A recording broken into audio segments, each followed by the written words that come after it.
the suya sizzled, smoke curling around us in the cool Yaba night. Amaka laughed, a sound like wind chimes, as she tried to pull a stubborn piece of meat from the stick. But all I could feel was a tightening in my chest. Earlier that day, a big deal at the office had gone sideways. Now, every small thing felt like a fresh assault. "Kunle, see is this meat tough?" "Oh," she giggled, holding it up. I snatched it from her. "I beg, just eat it. Wet'n be all this drama for meat?" The words were out before I could stop them. Her laughter died. Her eyes, usually so bright, dulled, and a shadow fell across her face. My heart sank. I watched her retreat into silence, and I knew I had done it again. Later, in my small, cramped apartment in Lekki, the silence screamed louder than any market noise. I stared at the ceiling, replaying Amaka's face. She was a gift, a ray of sunshine in the perpetual Lagos hustle. Why did I keep pushing her away?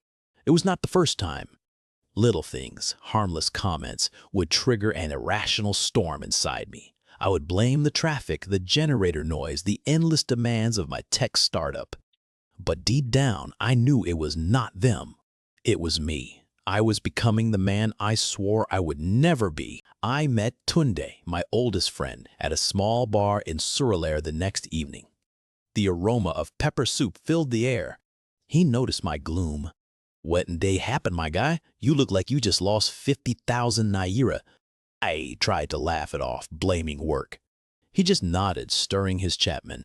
"Na Amaka abi, I dey see am. You dey vex too much these days, Kunle, even for small things. She is a good woman, no, let Wahala carry her go." His words, gentle but firm, felt like a slap.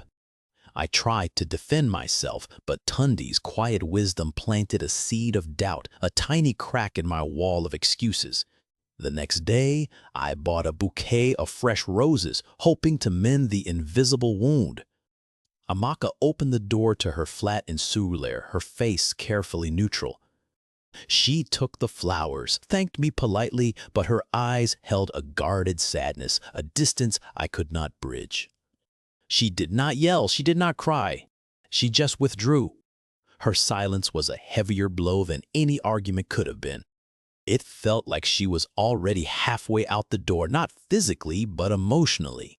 That is when the true fear started to set in. My life felt like a pressure cooker.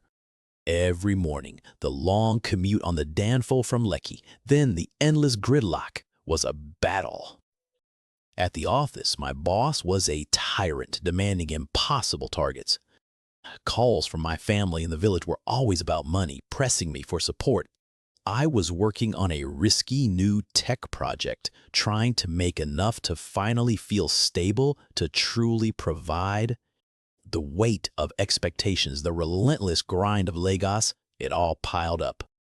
Each stressor became another justification for my quick temper, another reason why I could not be patient, could not be soft.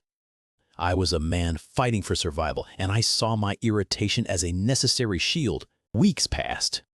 Amaka and I would spend evenings together, sometimes watching movies, sometimes just talking. But something was fundamentally broken. I saw how she would carefully choose her words, hesitating before she spoke, her gaze often flicking to my face, gauging my mood. She was walking on eggshells around me. My heart ached to see it. This vibrant, joyful woman dimmed by my unpredictable temper. I would try to be gentle, to be present, but the anxiety of disappointing her, of failing, would often make me withdraw or worse, lash out.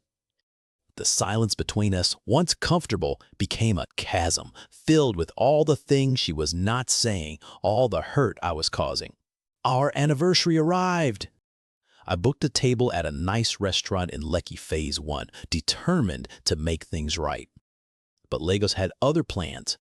A sudden downpour caused epic traffic. Then, a call came through. My biggest investor pulled out of the tech project. My head throbbed.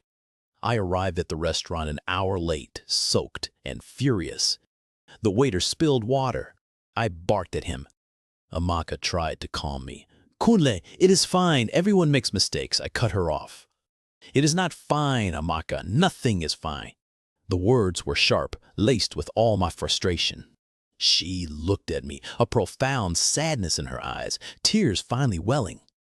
I cannot do this anymore, she whispered, her voice barely audible over the restaurant chatter. I am tired of feeling like everything I do is wrong. And then she stood up, leaving the untouched jollof rice, and walked out. She left. I sat there, stunned, the chaos of the restaurant fading to a dull hum. I looked at my reflection in the polished glass of the table. What I saw was not just a man in pain, but a man repeating a cycle.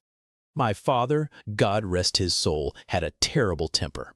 He would snap, then later regret it, but the damage was done.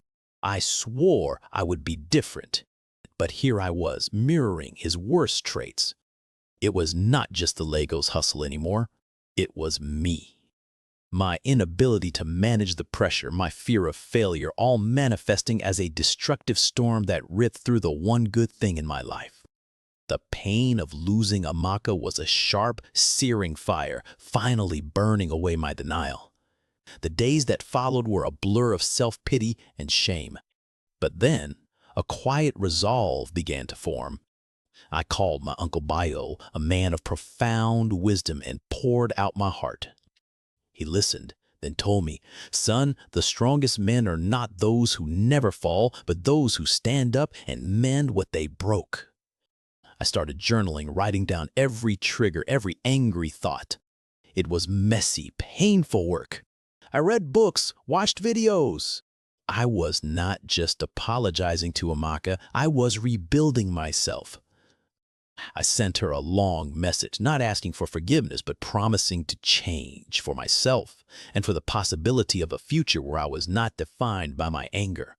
Months later, Amaka and I sat at a roadside buka in Surulere, sharing a plate of yam porridge. The air buzzed with the usual Lego sounds, but my internal world was calmer. It was not a magic fix. Some days were still hard. But I learned to pause, to breathe, to communicate. She was slowly, cautiously letting her guard down. We were not back to where we were, but we were building something new, something stronger, on the foundation of honesty and effort. Love, I learned, is not just about grand gestures. It is about showing up consistently as the best version of yourself, even when the Lagos hustle tries to break you.